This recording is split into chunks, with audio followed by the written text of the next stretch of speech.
Ahora sí, sí, buenos días a todos. A nombre del Departamento de Ciencias Sociales y del Centro de Investigación Social Aplicada, les doy la bienvenida a esta conferencia de historia del doctor Francesco Benigno.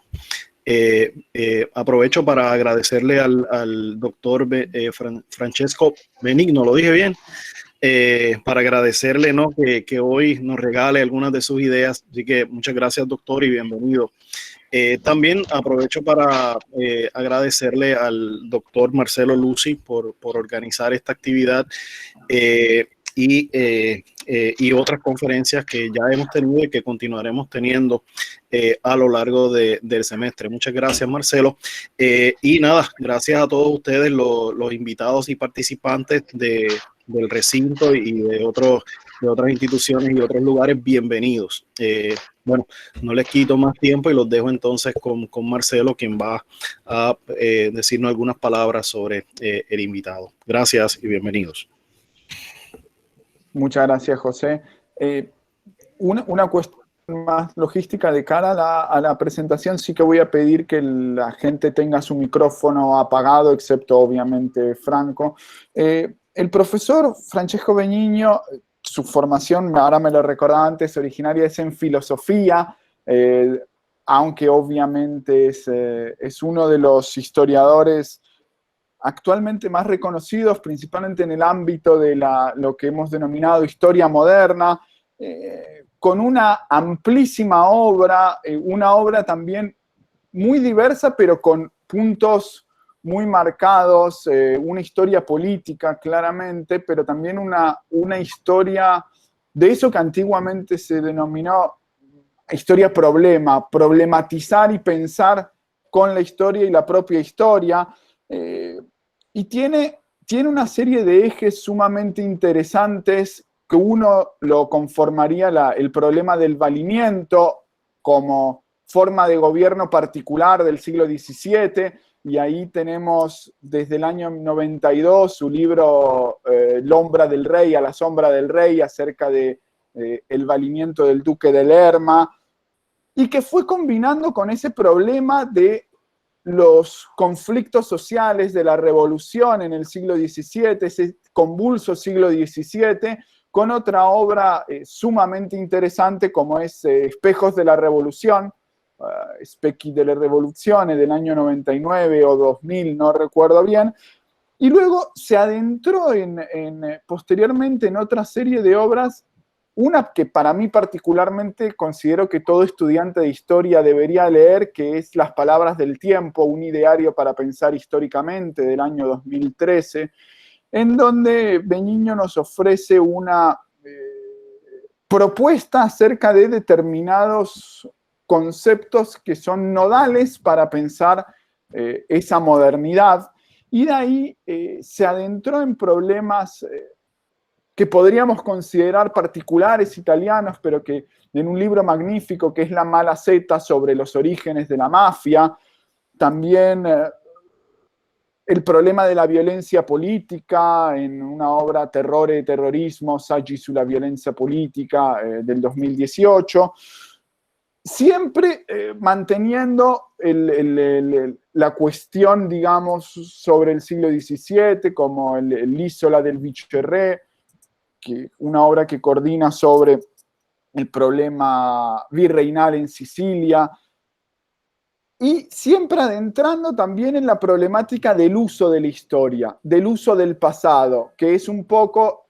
lo que en cierta forma se culminaría en esta obra última que ha publicado con Daniele Di Bartolomeo, Napoleone debe morire, sobre cómo la idea de la repetición histórica modela la Revolución Francesa, y que ya nos había anticipado en una obra del 2006 coordinada con Nicoletta Bazzano, l'uso dell'antico o l'uso de reivindicaciones del antico, o en un monográfico en el que participa también Daniele Di Bartolomeo con un interesantísimo artículo acerca de el uso del pasado en los discursos parlamentarios de la Revolución Francesa, publicado en 2017 en la revista Magallánica.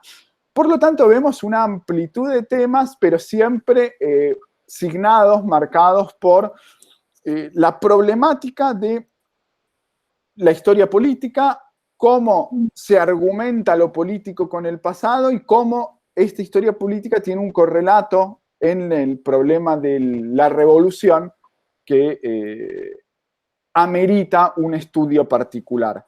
Hoy tenemos la suerte de que nos presente su último de sus libros, Napoleone deve morire, l'idea di ripetizione storica nella rivoluzione francese. Napoleón debe morir, la idea de la repetición histórica en la Revolución Francesa, en el cual recomiendo su lectura, parte del problema de Chateaubriand y de Marx como casi primeros articuladores de esta idea de repetición para pensar no solo la Revolución Francesa, sino el problema de la revolución. Sin más, Franco, te agradezco muchísimo el aceptar la invitación y el que nos dediques un tiempo vía Meet y vía estas plataformas aquí al otro lado del Atlántico. Muchas gracias. Tienes la palabra, Franco. Muchas gracias a ti, al director, a todos vosotros por esta invitación, que es típica de nuestro tiempo de ahora. Y siempre trabajamos ahora en un web. A mí no me gusta mucho, pero bueno, en este caso es mucho más justificado que normalmente, porque como la distancia es tan grande, desde aquí en Roma hasta Puerto Rico, hasta la Argentina, donde está Nahuel, bueno, esto no se podría hacer en persona, naturalmente, y así, en este caso, el web me parece bien. Bueno, así dicho, yo intentaré, no sé si usted ve mi presentación. Sí, se ve, Franco, se ve. Se ve, bien. Cómo la creencia que la historia se repite ha modelado la Revolución Francesa. Esto es el tema de este libro. La cubierta la ves aquí. Es una imagen en que se ve Napoleón Bonaparte que va al Consejo de los 500 en el día del 18 de Brumario el famoso momento en que él dice, esta representación no es verdad, es una reconstrucción ficcional, decimos así, porque no había ninguno que quería matar a Napoleón en este momento, solo ha habido un poco de confusión, de grita bajo el tirano y cosas así, pero ha habido publicaciones en aquel momento en que se dicen que había la idea de matar a Napoleón exactamente como César. Vamos a ver aquí, así es el tema de la repetición histórica en la Revolución Francesa. Ahora, la cosa de que debemos empezar es la devoción, la afición que los revolucionarios franceses tenían por el pasado, por la historia, por el pasado clásico sobre todo. Hay una famosa protagonista de aquellos hechos, Madame de Staël, aquí la ves, ¿no? Que decía una vez, ha dicho, ¿por qué no nací romana? Había una envidia por la edad clásica. Y naturalmente había debate sobre este. Porque como también Volney y otros pensadores después de Termidoro, había una preocupación de lo que había pasado, el terror. Había habido como responsable un abuso de comparaciones históricas. Y naturalmente el tema era especialmente dirigido contra los jacobinos y el paralelo entre la Esparta antigua y la Francia republicana, esta fascinación. Y después de Termidoro hay todo un debate sobre esto. Y en este debate se debate de problemas de tradición del pasado que se presentan en el presente. Vas a ver algunos ejemplos muy veloces. Esto, por ejemplo.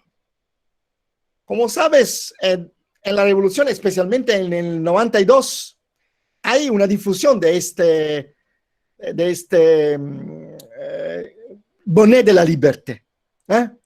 El bonnet de la liberté, el gorro frigio, que es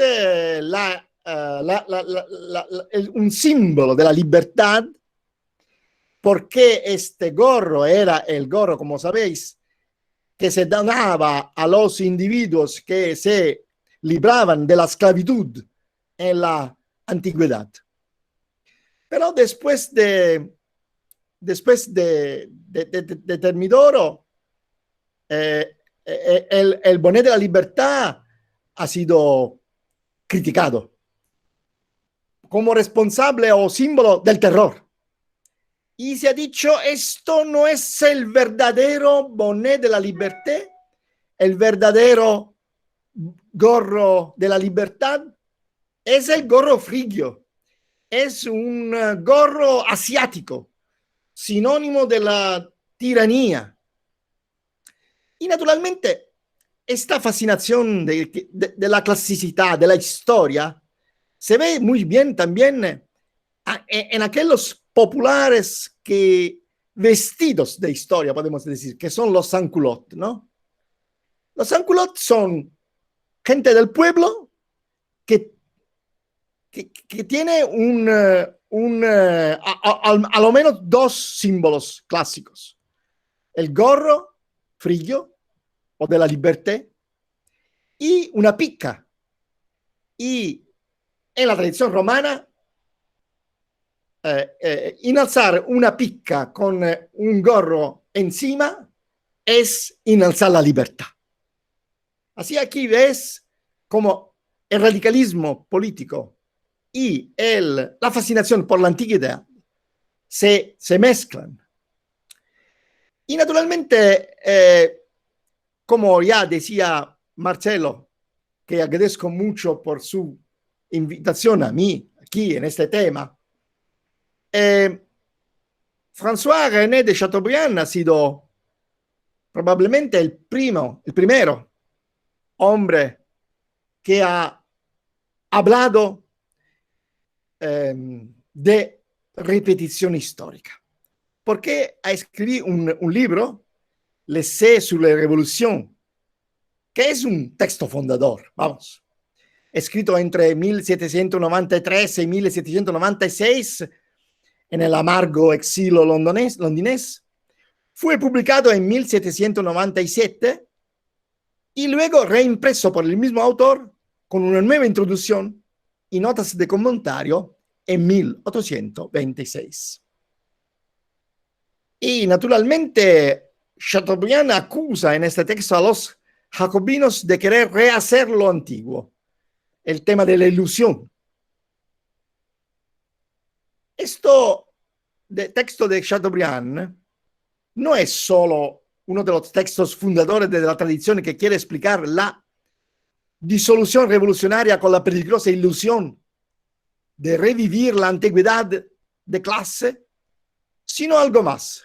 Propone una doctrina de la historia basada su lo que podemos llamar un mecanismo de réplica que sea suficientemente objetivo para permitir la reproducción de las cosas.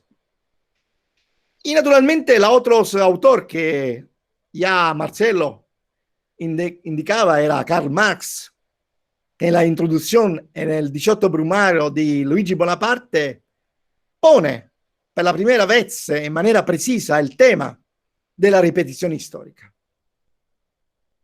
Cuando él dice que la historia se repite, ya como Hegel ponía una primera vez como tragedia y una segunda como farsa, en un otro lugar dice Cossidier en lugar de Danton, Louis Blanc en lugar de Robespierre, la montaña de 1848 y 51 en lugar de la montaña de 1793-1795. El sobrino en lugar de su tío. Es decir, Luigi Bonaparte en lugar de Napoleón Bonaparte. Esta idea tiene dos caras, ¿no? De un lado, Marx propone una interesante percepción que en la Revolución Francesa la repetición histórica ha funcionado, ha sido importante. Pero él dice, ahora no es bueno volver a la repetición, porque es una farsa. Napoleón Le Petit, ¿no? Luigi Bonaparte no es Napoleón Bonaparte, es una parodia. Y aún Engels escribía palabras sobre la Revolución Francesa y la Revolución Inglesa que se repetían. Él creía en esta repetición. Él dice que la Revolución Inglesa del siglo XVII es exactamente el modelo de la Revolución Francesa de 1789. A la Gironda, la montaña y a los hebertistas y babuistas corresponden en la Revolución Inglesa los presbiterianos, los independientes y los niveladores. Así hay en este tiempo, al final del 700 y el 800 de Karl Marx y de Engels, el tema se ha puesto. Pero la historiografía sobre la revolución no lo ha recogido, sino en una manera muy particular, que es la de François Furet. François Furet ha teorizzato en el caso de la revolución rusa, en comparación con la francesa, como un proceso de que él llama de telescopage, pero sería decir de visión del pasado sobre el presente. Pero por él, esta relación entre pasado y presente es principalmente o exclusivamente una dimensión ideológica. Es el tema del republicanismo, es el tema de la visión ideológica que del pasado condiciona el presente.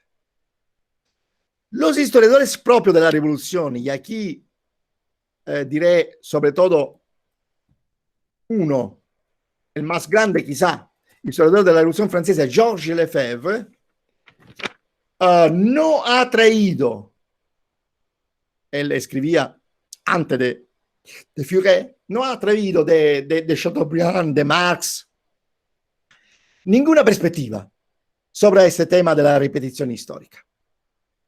Más, hay un texto que usted no sé si puede leer, pero yo ahora ve lo voy a leer, que dice de los franceses revolucionarios que la imagen ideal que ellos se hacen de la vida antigua ha podido constituir por ellos quizá un refugio cuando por una razón o por una otra ellos creían tener motivo de desgasto por los tiempos presentes. El ejemplo de los héroes pintados por Plutarco ha podido quizá inspirar a ellos el desiderio de jugar un gran papel. En todo caso, la antigüedad ha podido nutrir el romanticismo de ellos. Pero es imposible, él escribe, de ver en todo esto más que un decor que ha sido impuesto por la formación literaria de estos hombres a los pensamientos que los eventos, los acontecimientos los imponían. Así, por el máximo historiador de la Revolución Francesa, la repetición histórica no existe. La fascinación de los hombres de la Revolución por el mundo clásico es solamente un portado de su formación literaria y clásica. No hay nada de esto. Y este libro que hemos escrito yo y mi discípulo y amigo Daniele Di Bartolomeo intende moverse contra todo esto y proponer una manera de ver el tema de la repetición histórica en la Revolución Francesa. Vamos a ver un caso, el primer caso sobre que hemos trabajado. El caso, la primera es que la gente de aquel tiempo tenía ideas diferentes de Georges Lefebvre. Aquí tenemos una entre tantos declaración del Moniteur. La historia moderna no es que la historia antigua bajo otros nombres. Y el primer ejemplo decía de qué podemos hablar. Esto es un hecho muy importante de la Revolución Francesa, ¿sabéis? En 1791, Luis XVI se va de París en incógnito para fuir de París y irse al norte, recoger una armada y quizá volver en París de una otra manera, porque él se sentía y en buena mesura era un prisionero. Y lo que es interesante que hemos descubierto nosotros es que se hacen discursos sobre otros reyes que habían hecho el mismo. Sería decir, Carlos I, cuando huyó de Londres. Pero antes que ello, a la mitad del siglo XIV, en Francia, Carlos V de Valois, que se había ido de París para huir de la revuelta de Etienne Marcel, y había recogido un ejército y había volvido como triunfador en París. Pero el punto fundamental que yo quiero subrayar aquí a vosotros es que esos discursos que se hacen no son sobre estos reyes, sobre Carlos I y Carlos V de Valois, no son discursos que se han después que el rey Luis XVI se ha huido. No, nosotros hemos recogido los discursos que se hacen antes que el rey había huido. Aquí ves una imagen de la represión que se hace cuando Maillard va a decapitar, a matar Etienne Marcel. Estos discursos sobre Etienne Marcel, sobre Carlos I Stuart, se hacen antes que el rey decide de intentar la fuga de Varennes. Y naturalmente no tengo aquí una imagen de Carlos I Stuart, pero bueno, eso es un otro ejemplo que en aquel momento se hace. Ahora, ¿de qué estamos hablando aquí? No estamos hablando del normal discurso que se hace sobre la historia después que los acontecimientos pasan. No, aquí estamos hablando de la posibilidad de que los discursos que se hacen sobre un pasado real, pero también imaginado, puedan condicionar los acontecimientos. Ese es un tema interesante, me parece, ¿no? Y lo que hemos visto es que no es solo el caso de la fuga de Varennes. Hay otros momentos en la Revolución Francesa en que este proceso, hablar del pasado en una manera que va a condicionar los acontecimientos que pasan, pasa otra vez. La segunda vez es el tema del general. Aquí ves una imagen de Lafayette, que ha sido un general importante de la revolución en la monarquía constitucional. Y naturalmente Lafayette, que después intentará hacer un golpe de Estado que no pasó y se va después fuera de la Francia y se va con los austríacos.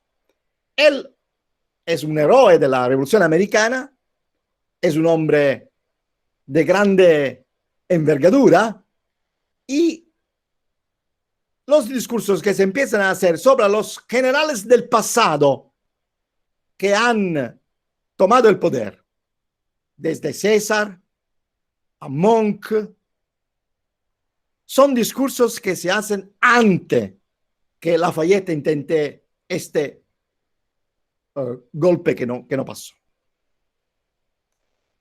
Y naturalmente es el caso del triunfador de Valmy, este general de la República, Dumouriez. Y también en su caso, también Dumouriez intentará de hacerse protagonista, pero aún en este caso fallirá ese intento. Pero aún en el caso de Dumouriez, que era un hombre muy vicino, muy cercano a los girondinos, Dumouriez es acusado de sus adversarios políticos de querer hacer como los generales del pasado habían hecho, tomar el poder. Mira, esto hecho que hay una idea que los generales pueden tomar el poder como había hecho César, como Monk, como Cromwell. No es una idea obvia en la Francia del final del 18, disculpa. Porque el protagonismo de los generales, desde el tiempo del general Condé, y somos en la mitad del 17, un siglo y 40 años antes, no había habido más protagonismo de generales. Los generales habían sido siempre oficiales del rey. Y ahora, este tema del general que puede tomar campo, tomar plazo, devenir político, es un tema que se propone antes que Dumouriez va a traer la revolución. Y naturalmente esto se encruza con el tema de la guerra, ¿no? Brissot, que es el jefe de los girondines, es en favor de la guerra, que la República, que empieza el 10 de agosto del 92, ha que hacer la guerra. Y naturalmente hay Robespierre que dice que no. El día de la declaración de guerra, el 20 de abril de 1792, que tuvo lugar cuando los hombres de Brisson estaban en el gobierno, y Robespierre exigió el despido de Lafayette y advirtió una vez más a los franceses de los posibles riesgos de una guerra civil. Un altro tema del passato importante, la guerra civil entra nel spazio pubblico discursivo della rivoluzione in questa maniera. Y naturalmente aquí vemos la fin de Brissot, porque los jacobines van a golpear los girondinos. Así la guerra civil en un cierto sentido se hace, no en París, no tanto en París, pero en la guerra que se hace en las provincias. Y también el proceso y muerte. ¿Y cuándo se hace esto? Los debates que se hacían antes que el 20, antes que Robespierre hacía el golpe contra los girondinos, había sido el tema de las epuraciones sicilianas, el tema de las... y esto pasa en los meses que siguieron a la ejecución del soberano. Y Brissot y sus compañeros volvieron al cargo de nuevo, esta vez insinuando que Robespierre y los jacobinos se preparaban para imitar la purga del largo parlamento ordenada un siglo y medio antes que al tiempo de Cromwell, el 6 de diciembre del 1648, la famosa purga del coronel Thomas Pride. Bueno, al final los jacobinos lo hacen la purga, una purga diferente, pero una purga. Y también se debate de las purgas de Silla, 82 antes de Cristo. La proscripción silana de sus adversarios políticos. Y de Dumouriez, el vencedor de Valmy, se dice que vuole ser el nuevo Catilina. Aquí ves también aquí es una imagen, disculpa, no es el lugar preciso de esta imagen, de siempre antes no la encontraba de Carlos I Stuart, ¿no? Porque todo en el momento del proceso y después de la condena de Luis XVI, hay todos discursos sobre, naturalmente, el proceso y la decapitación de Carlos I. Y aquí hay Luis XVI, que es prisionero en la torre del templo y que hace educación de geografía en este momento, pero la hacía también de historia a sus niños. ¿Qué pasa después? Pasa que en Termidoro, cuando hay el momento de la acusación a Robespierre, Stanislas Fréron, uno de los más feroces ejecutores del terror, pero que en aquel momento se había volvido a acusador de Robespierre, que llamaba Catilina Moderno, habla en la Asamblea Nacional contra Robespierre, paragona a Robespierre a Catilina claramente, y su colega Taillén desenvainó el puñal, decimos así, de Bruto en la sala, había adquirido el día antes, y muestra el puñal a toda la asamblea y acusa a los cómplices del incorruptible de ser los nuevos Gallo, Licinio, Verri. En estos días después de Termidor, otros generales condenados por esta idea que un general podía tomar el poder. Son los casos de los generales Custine, Houchard, Ronsin, Foy, que muestran claramente el peso que la posibilidad de usurpación militar había asumido en la arena política de la revolución. Una preocupación ansiosa y tal como para autorizar la remoción de importantes líderes militares con fines preventivos. El enfrentamiento político que comienza después de las elecciones de abril de 1797, según algunos, parecía destinado en una manera y en otra a poner a fin a la experiencia republicana a manos de un general. Naturalmente, todos exageraron un poco en sus predicciones para arrojar una mala luz sobre el futuro y sobre todo, nadie en ese momento podía saber realmente cómo terminaría. Sin embargo, se extendía la sensación de que estas visiones del futuro modeladas sobre precedentes históricos eran cada vez más plausibles cada día. Francia en 1797 vivió como si estuviera envuelta en las nieblas del pasado.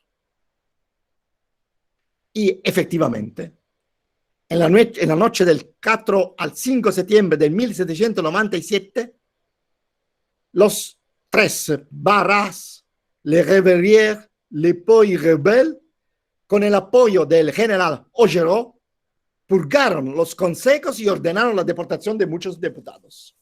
Los triunviris, se decía con palabras latinas. Y, naturalmente, usted ya lo sabe, después del triunvirato de Barras y sus compañeros, el desembarco imperial se podía ya ver en el horizonte antes que pasó.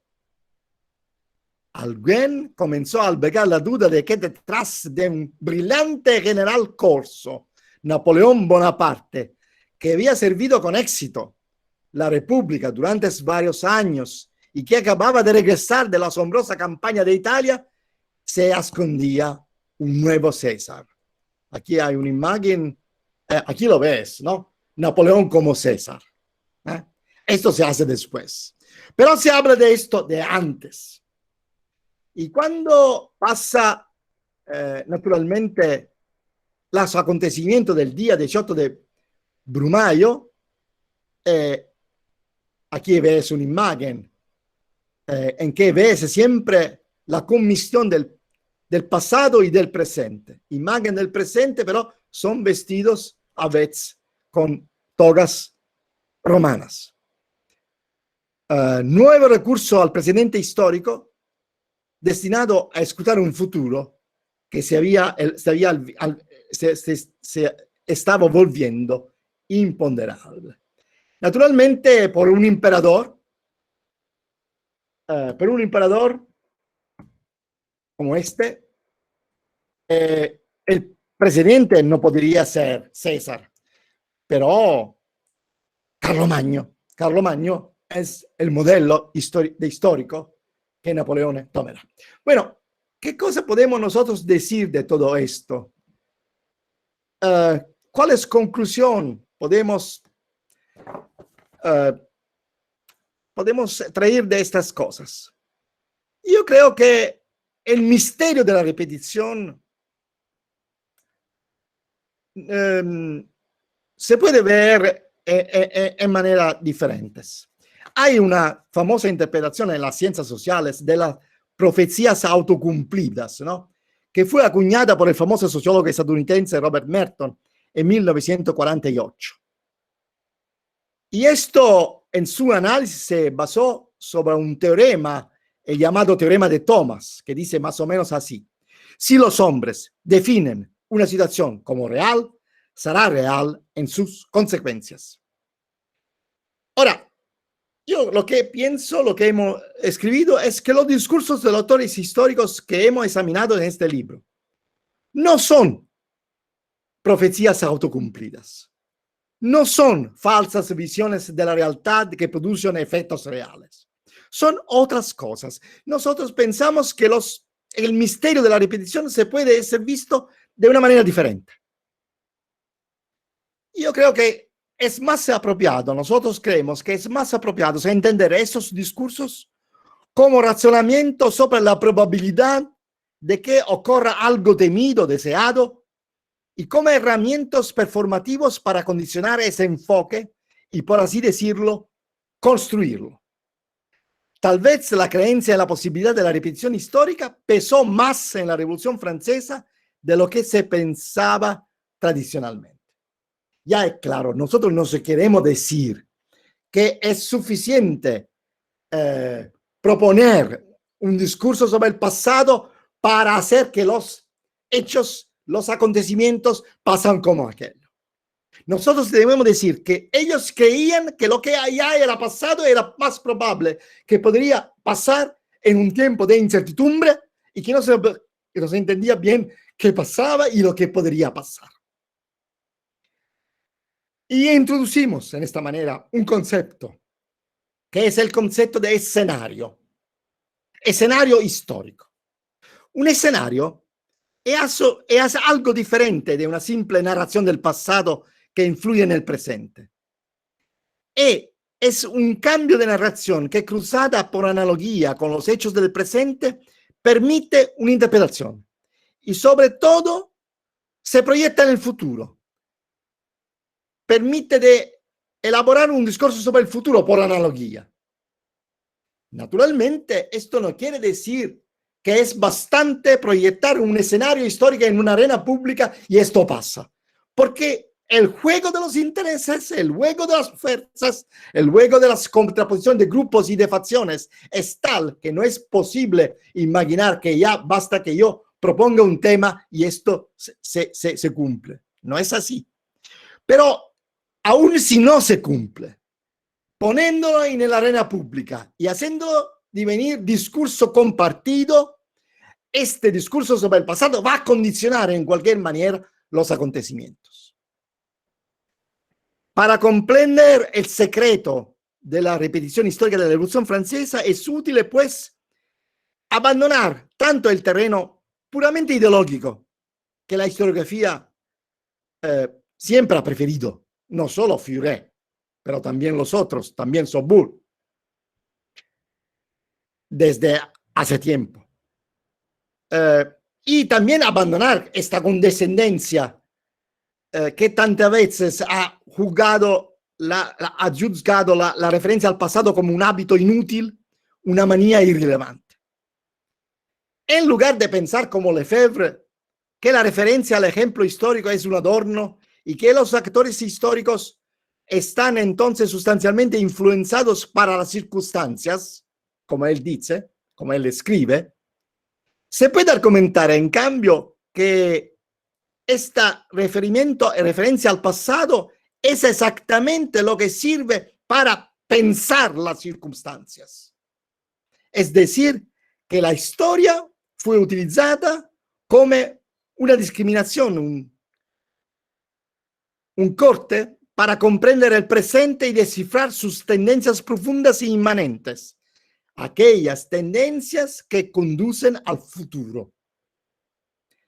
En otras palabras, la referencia al pasado que hemos visto y yo lo brevemente dibujada por vosotros, no es un oropel romántico, ni una restricción doctrinal, sino que constituye una especie de brújula que sirve a los actores históricos para orientarse en un paisaje, el presente, a menudo desconocido y difícil de comprender porque todo había cambiado en aquel tiempo, el tiempo de la revolución. Expuesto de una multiplicidad de resultados dominado por incertidumbre social e inseguridad personal también.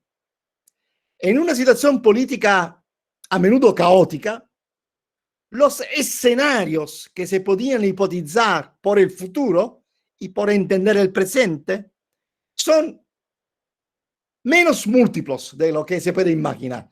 No corresponden con la imaginación, no son infinitos. Son más precisamente finitos y son los escenarios del pasado que se contraponen, se juegan uno contra el otro, se utilizan para orientar los acontecimientos. El recurso a la historia funciona entonces como un tamiz, como un selector de posibilidades, un dispositivo utilizado para limitar el número de escenarios a lo que son realmente factibles y, naturalmente, cada grupo a los que los interesa personalmente de desarrollar, reduciendo el número de los escenarios que se podían imaginar a los que tienen un mayor grado de probabilidad y a lo que los actores históricos querían compartir, querían realizar, querían que se realizase.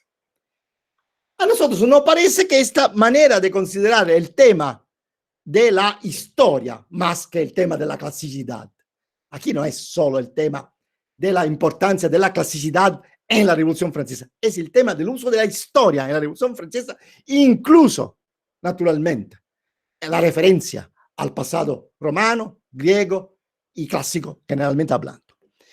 Y esta idea, naturalmente, se puede discutir y los materiales que nosotros hemos colectado se pueden contestar.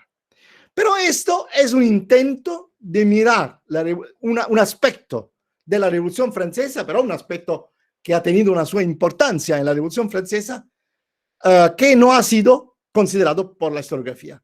Y como la historiografía sobre la Revolución Francesa ha considerado casi todo, el interés de este libro, a mí me parece, el hecho de haber intentado de poner una idea nueva.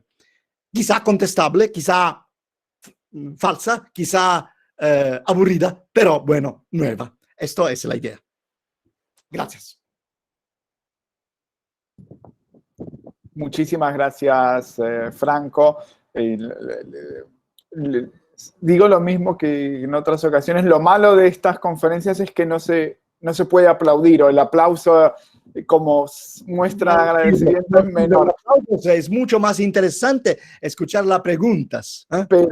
Pero abrimos ahora entonces, después de escuchar esta disección del libro, pero también aportando o incidiendo en algunos puntos que me parecen sumamente importantes, como por ejemplo,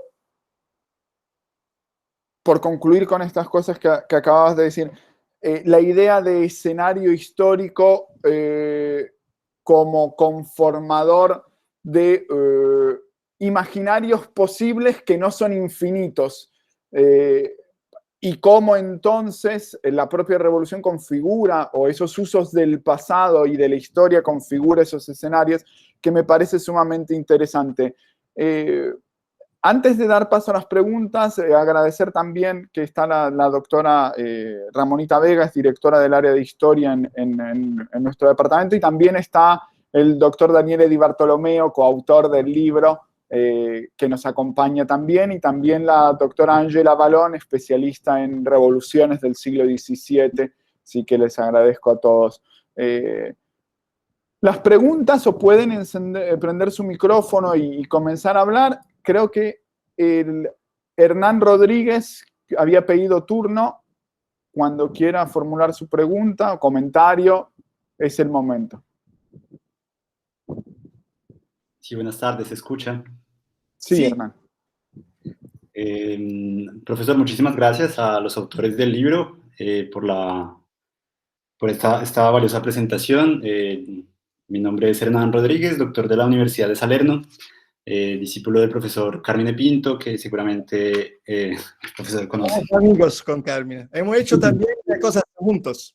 Sí, estuve también en la presentación del libro pasado de Terror y Terrorismo.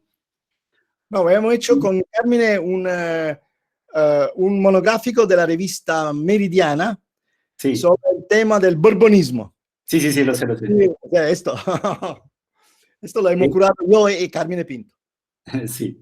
Mi pregunta tiene que ver con la relación digamos, del punto central, de la tesis central, digamos, de la exposición, de este uso de la historia en la revolución como una brújula para orientarse, y el concepto de invención de la tradición. Un concepto, obviamente, digamos que todos o que muchos conocemos, propuesto por Hobsbawm, pero que en Italia hay un autor importante, para quienes no lo conocen, Banti, que lo reformula y habla de este concepto de invención de la tradición, no tanto como una invención, como de una reinvención, es decir, como una juxtaposición de tiempos, y también como un sentido de un uso del pasado para orientar una cierta politización de unos discursos determinados. Entonces mi pregunta es por la relación entre este uso histórico, entre la propuesta, la tesis del libro, y la idea de la invención de la tradición, que obviamente se conectan desde la Revolución Francesa misma y desde la Revolución Americana. Gracias. Gracias a ti. Y yo diré esto, que el discurso de la invención de la tradición ha sido un discurso de nuestra formación, o por lo menos a la formación de gente de la mi edad, basilar. Hemos vivido este momento en los años 90 en que se difundió lo que podemos llamar la hermeneutic turn. Y naturalmente ha sido muy importante.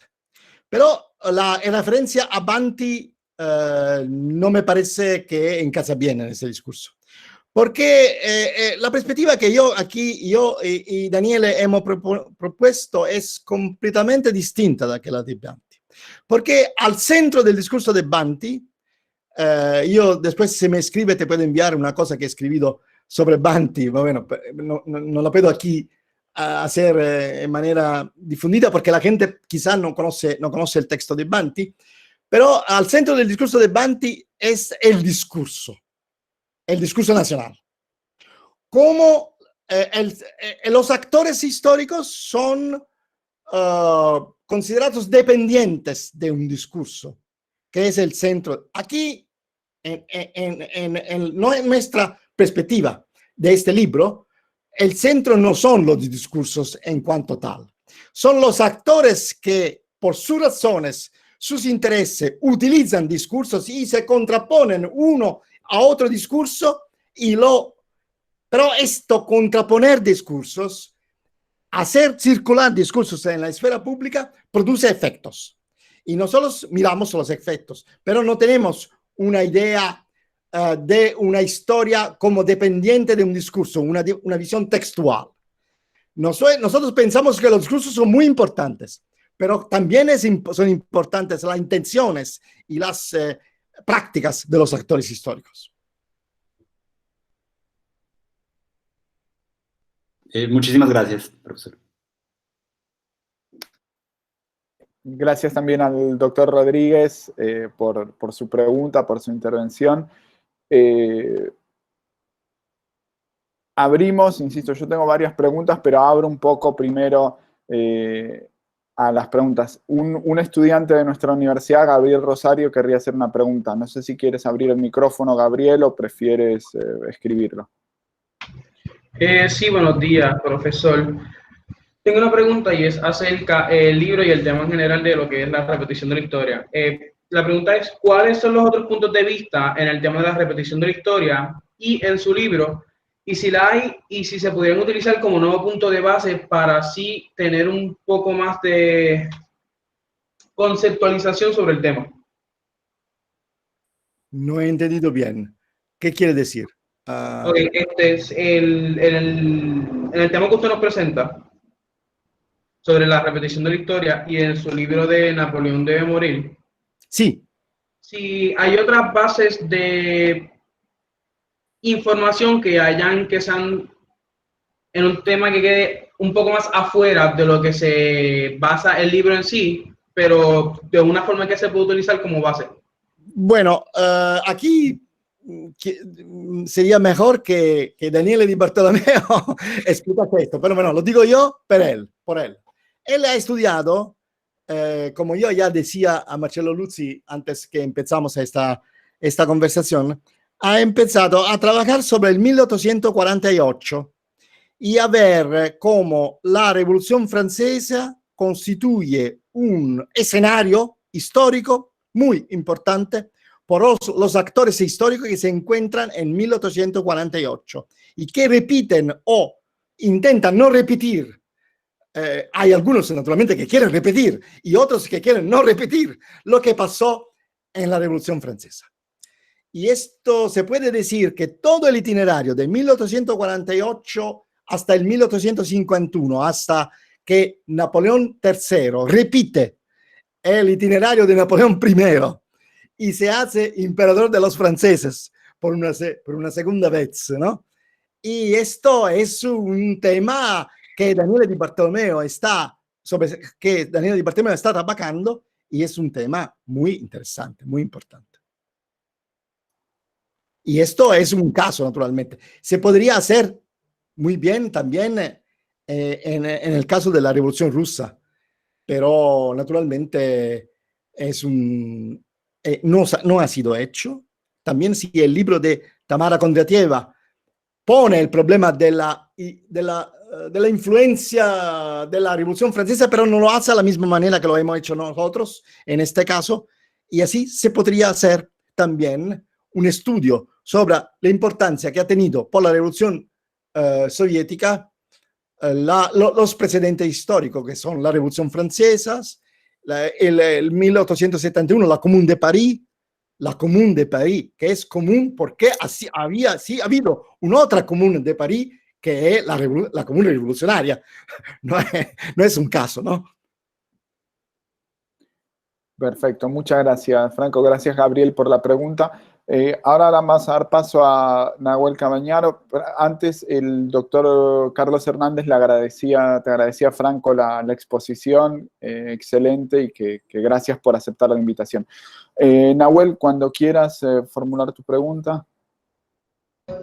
Le quería preguntar al profesor cuál es el uso que hacen los teóricos de la Revolución Francesa, el uso que hacen ellos, cómo reinterpretan el caso de Cromwell y de la Revolución Inglesa. Si eso está planteado dentro del libro, si bien lo mencionó al pasar, que quisiera profundizar sobre ese acontecimiento, sobre, lo que es la ejecución de Carlos de Estuardo. Pero tú dices, Nahuel, lo que piensan los revolucionarios de la revolución, no los historiadores, porque son dos cosas diferentes. Claro, los teóricos. ¿Qué son los teóricos? Los teóricos contemporáneos de la Revolución Francesa, lo que acompañan el movimiento de la Revolución, digamos. Bueno, las gente de la Revolución Francesa, hay gente que pensaban la historia, naturalmente, teóricos. Bueno, se puede decir así, pero estos eran también revolucionarios, más o menos. Bueno, el tema de Cromwell se pone en la Revolución Francesa en el momento en que se encuentra, como hemos visto, la cuestión del general. Porque Cromwell era un general. Y Cromwell ha creado un ejército republicano que combatió contra contra el ejército, naturalmente, en la guerra civil, contra el ejército del rey. Y así todo el discurso que se hace a propósito de Cromwell es un discurso legado a la idea que un general puede tomar el poder, que un general puede introducir la república por un primer tiempo, segundo tiempo, que un general puede divenir dominus, padrón absoluto de la república en un segundo tiempo.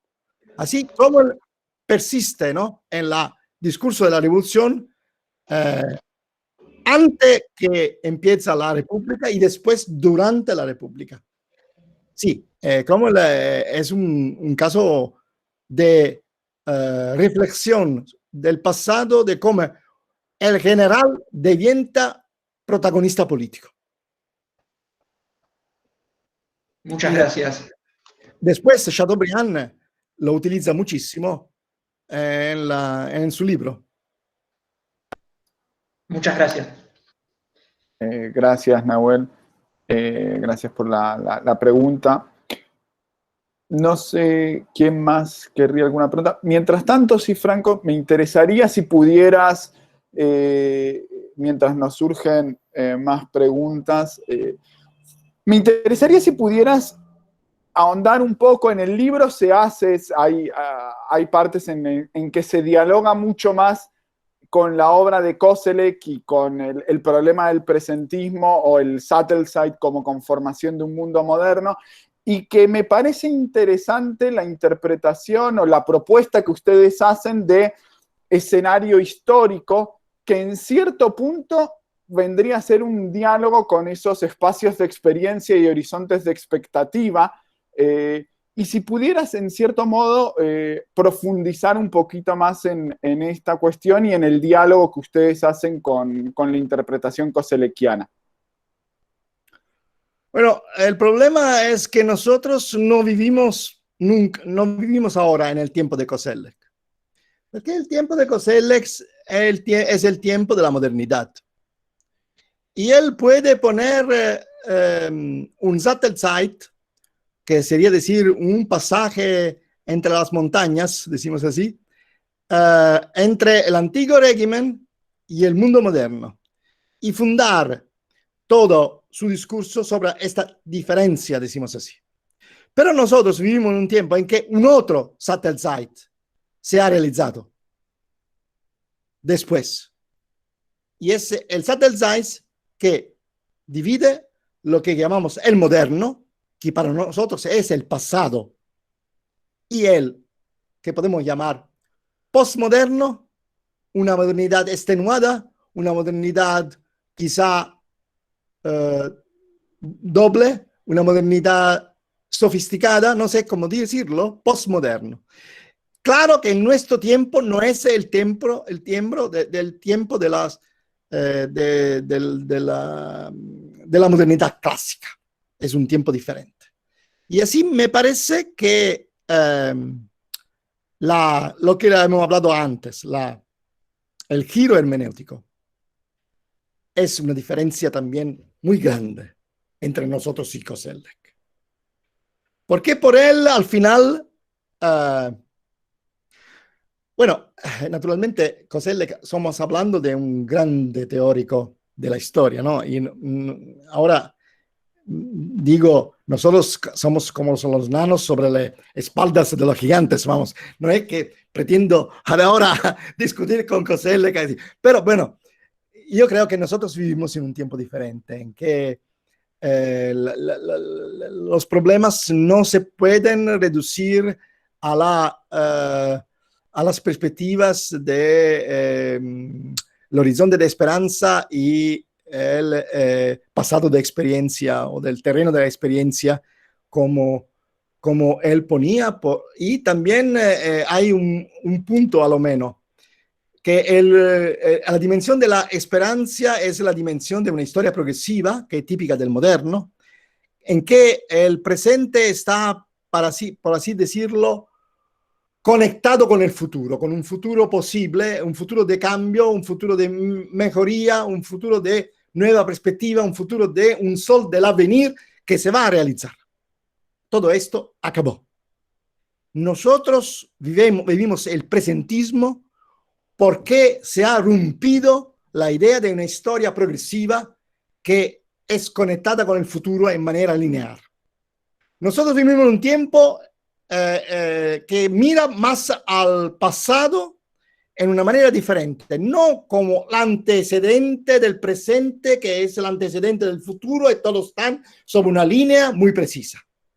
Pero al revés, el pasado es una presencia que se puede introducir en el presente a través, quizá, no una serie de causalidades, pero a través de una conexión directa, un link, podríamos decir, emotivo, emocional, entre un hecho del pasado y un hecho del presente que se funden en una perspectiva emocional. Y esta manera nuestra de hacer historia en el público, digo, es tan diferente de todos los conceptos que se utilizaban al tiempo de Koselleck. Y así como nosotros vivimos en un tiempo que necesitamos de pensar a otras cosas y pensar qué cosa es, por qué, cómo hacemos a reconstruir una dimensión histórica si no tenemos futuro, si no tenemos la perspectiva que el futuro es la mejoría del presente. Y todos los discursos del futuro que se hacen ahora son discursos de dramas. La catástrofe ecológica, ¿no? La sobrepopulación, la guerra, la tercera guerra nuclear, la pandemia universal y no sé qué.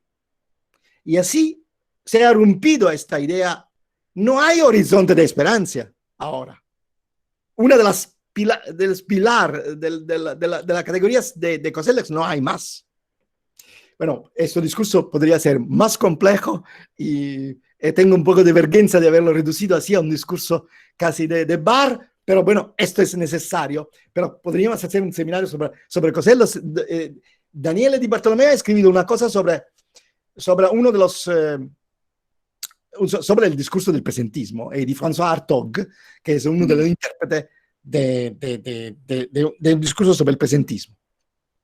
Sí, sumamente interesante la obra de Hartog y que problematiza en otro contexto la propia obra de Koselleck.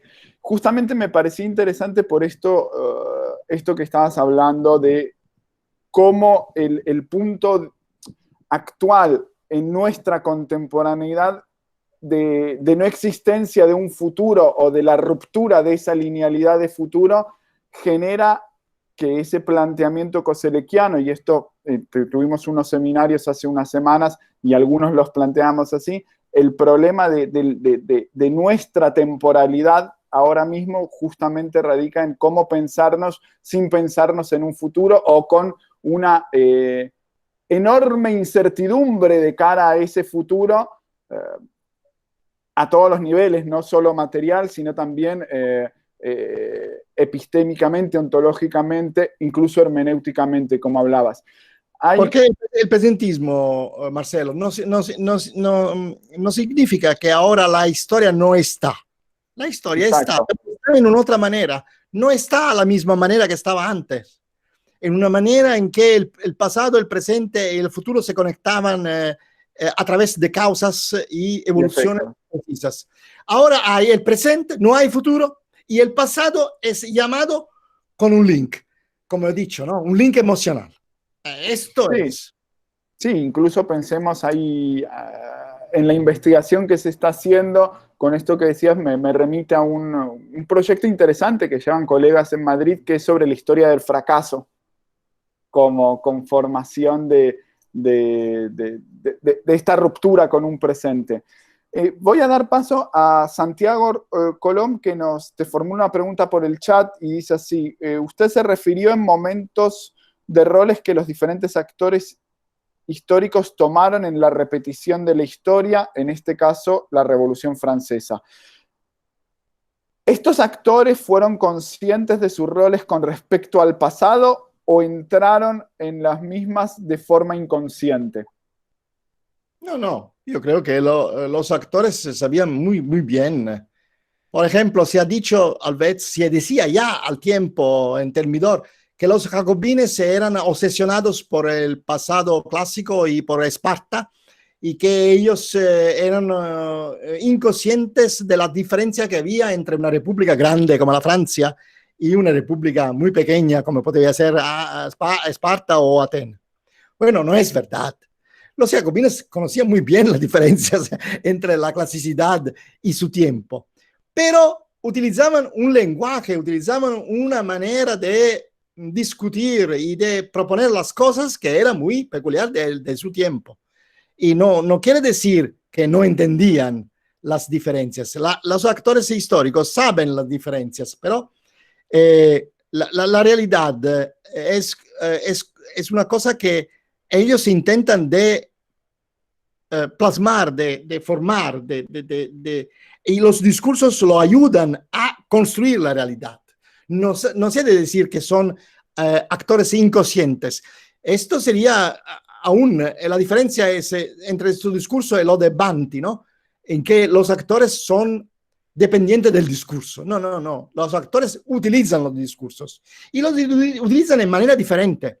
Los jacobines y los girondines compartían la idea que en el pasado había habido una guerra civil, que había un riesgo de guerra civil, y que para que el primer paso de esta guerra civil había sido la epuración silana o la epuración de Cromwell, del Parlamento. Y se acusaban recíprocamente de quererlo hacer. Y al final, unos, es decir, los jacobinos, lo hacen. Esto no quiere decir que él había introducido el tema de la purga en el debate público, es decir, constringe los actores a hacerlo. Pero pone una posibilidad concreta y tal vez pasa que lo hacen. Tal vez no. Pero el discurso público es siempre condicionado de esta manera de referirse al pasado.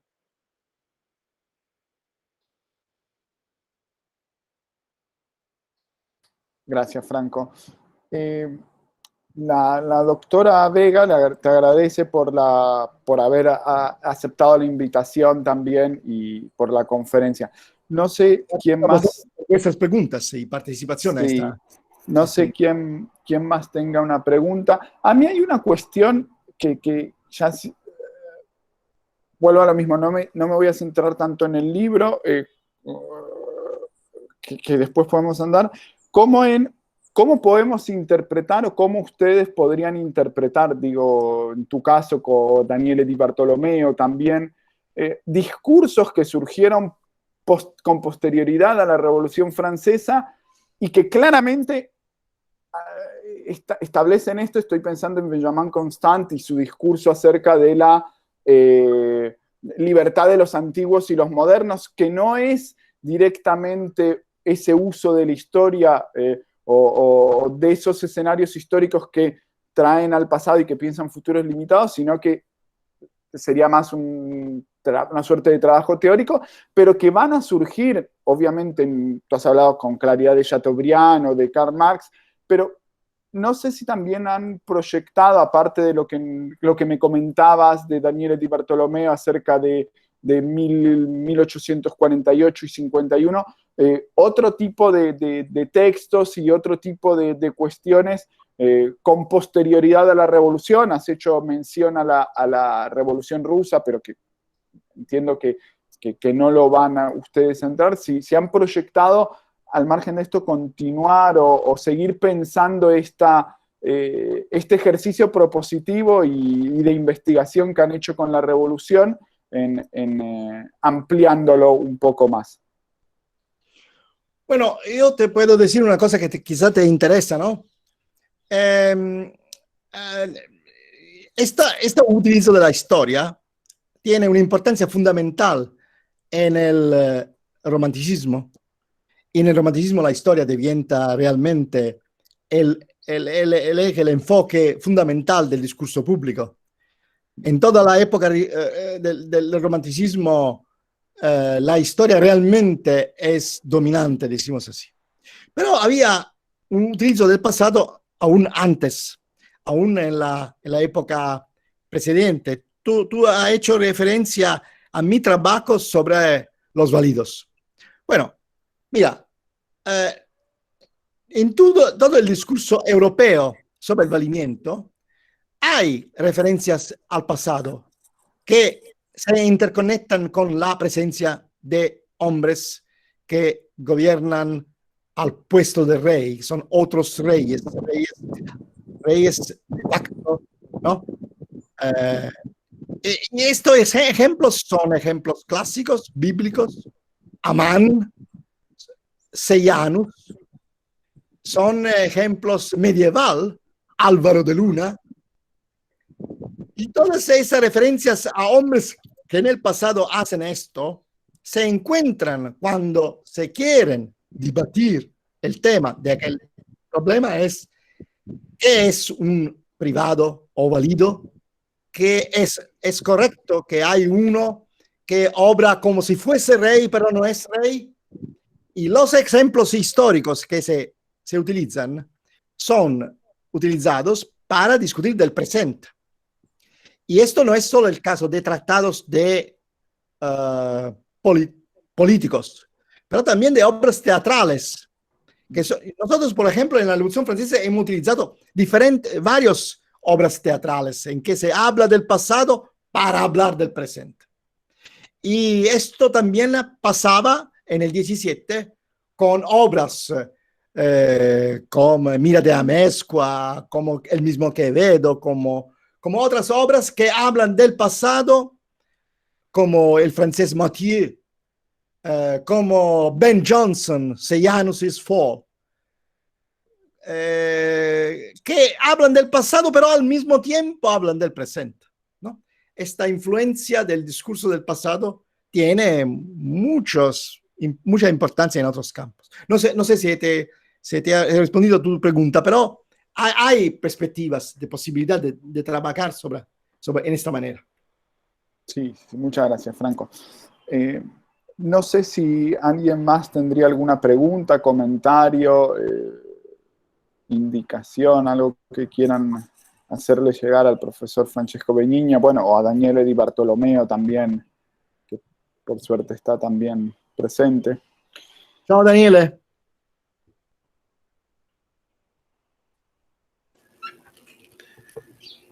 Ciao, ciao. Ciao.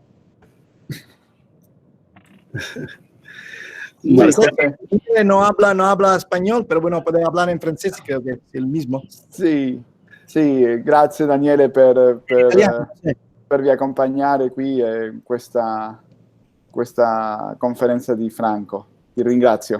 Grazie a voi.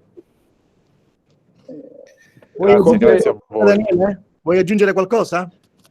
Sì, forse posso, magari lo traduci tu in spagnolo, non lo so Franco, potresti fare così? Se parli piano forse ti capiscono anche in italiano. Va bene. Sì, volevo collegarmi all'ultima domanda di Marcelo su Benjamin Constant, alla quale tu hai risposto, per aggiungere una cosa. Ad un certo punto, quando i rivoluzionari iniziano a dire che l'influenza del passato è stata fondamentale per l'esito della rivoluzione, quindi sono i rivoluzionari stessi a commentare non appena accadono i fatti, dopo che il re è fuggito, dopo che un generale ha cercato di prendere il potere, a dire che quelle cose sono accadute perché qualcuno ha imitato il passato. Quindi noi abbiamo riflettuto anche su quello che hanno detto loro dopo. E allora a un certo punto questa idea di spiegare la rivoluzione francese come il risultato di un uso sbagliato forse del passato o di un uso illusorio del passato diventa una delle forme più importanti per spiegare le cause della rivoluzione francese. E quindi Benjamin Constant fa proprio questo, cioè ragiona in modo forte e in qualche modo spiega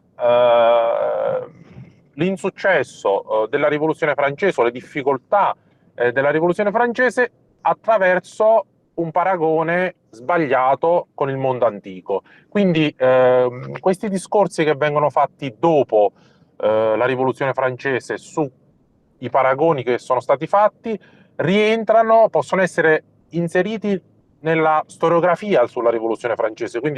E poi chiaramente, però, come diceva Franco, nel mentre fanno questo, dialogano con il presente, quindi rilanciano quel paragone nel dibattito politico dell'attualità.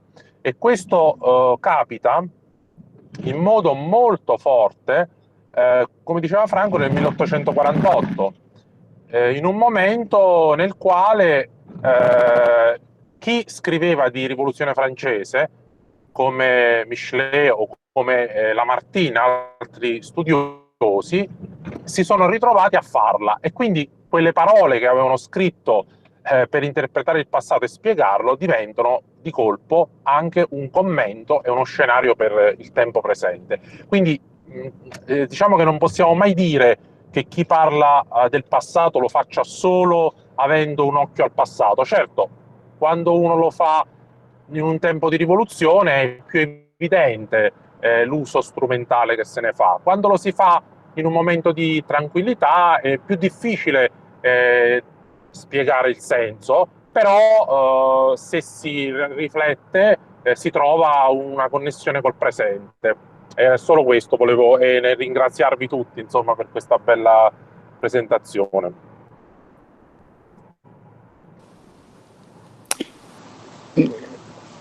Grazie Daniele, vi scuso perché ho avuto un problema con l'internet, soltanto non ti ho ascoltato tutta la tua risposta. Scusa perché ho dovuto cambiare la connessione. Franco, no sé si lo has escuchado y si has podido aclarar. Sí, bueno, no, siempre Di Bartolomeo ha repetido en manera más amplia la cosa que yo había introducido, el tema de la ilusión.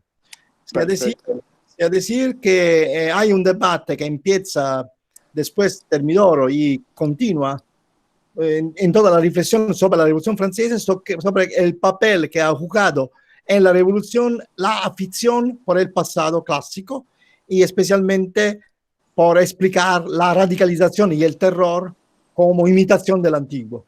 Esto discurso que llega a Benjamin Constant es un discurso criticado, decimos así, por otros componentes de la revolución que no son tan radical y que piensan que esto ha sido un problema por la revolución.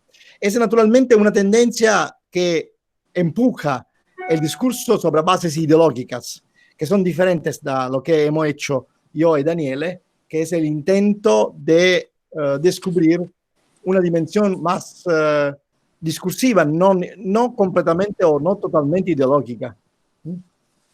Perfecto.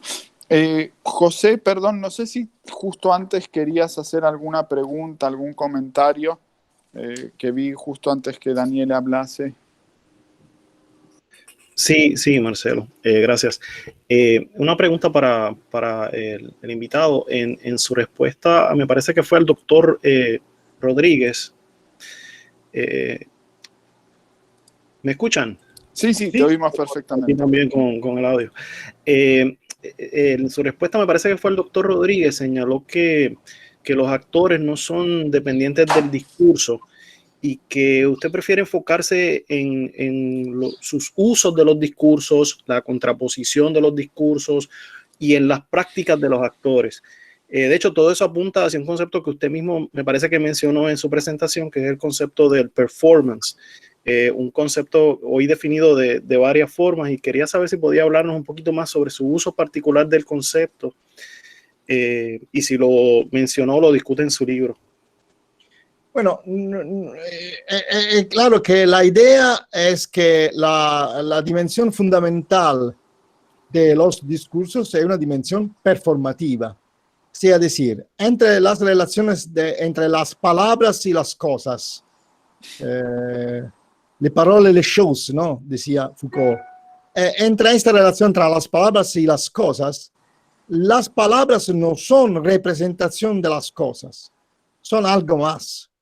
Son algo que ha intentado que intenta plasmar la realidad. Esta dimensión performativa es exactamente lo que nosotros intentamos subrayar. Yo personalmente he hecho este trabajo, ya lo decía Marcelo cuando me ha presentado, te agradezco mucho por la presentación, y en un campo distinto, no es que la Revolución Francesa, pero es el campo del crimen organizado.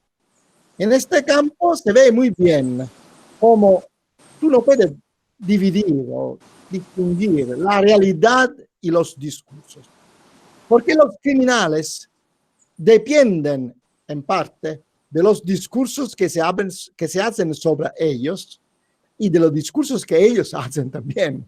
Así hay una importancia de la dimensión performativa de los discursos que en el caso del crimen organizado es muy clara. Aquí no me puedo defender sobre este tema porque he escrito un libro sobre este, pero me parece muy importante porque la tendencia, a lo contrario, en el caso del crimen es muy claro, la tendencia del discurso público es casi siempre la de objetivizar, de reificar los discursos y hacer, por ejemplo, la mafia es una organización criminal, o sea, es una cosa, ¿no?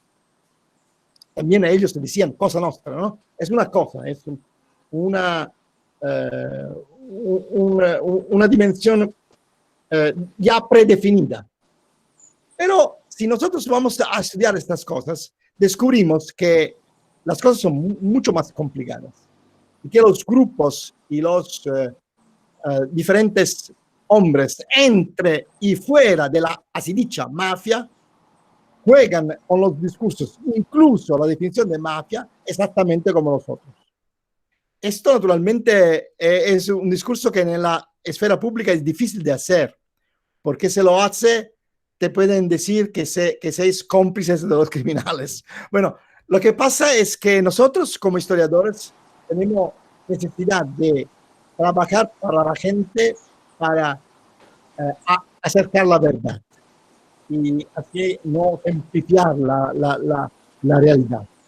Y esta complicación es un intento de ponerse del lado correcto de las cosas.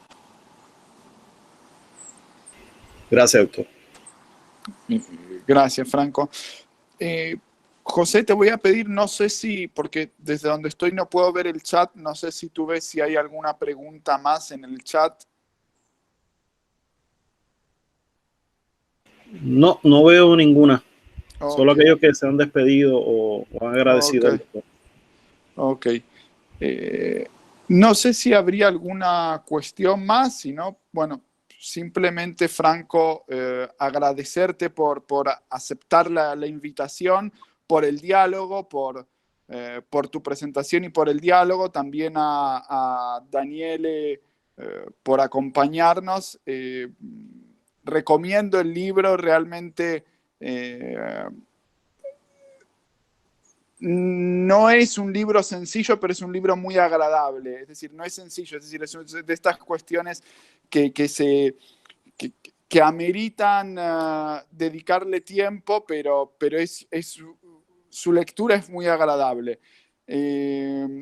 Naturalmente, en la parte final del libro hay toda una reflexión sobre la manera en que las ciencias sociales han tratado este tema. Aquí no lo he querido hacerlo, sino solo con la referencia a las wishful thinking, a las profecías autoverificantes. Sí. Pero hay también otros discursos de otras maneras en que la ciencia social ha discutido estas cosas, y nosotros hemos intentado en la parte final de hacer también discusión de esto.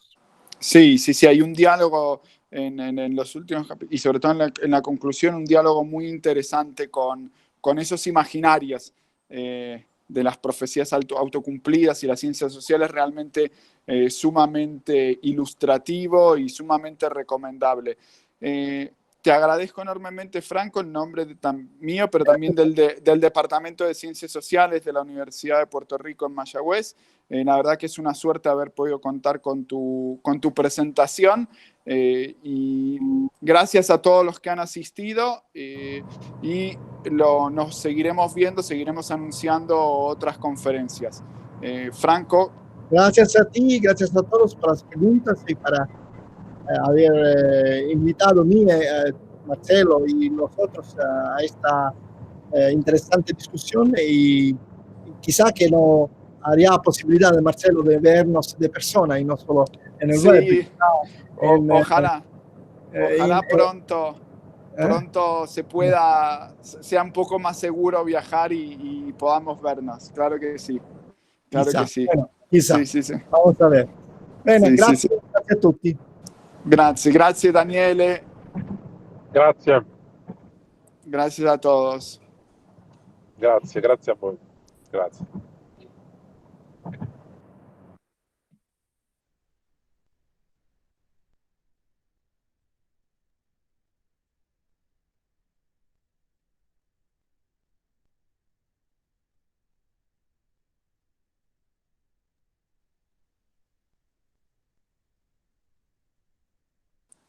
Gracias, Nahuel. Cuídate.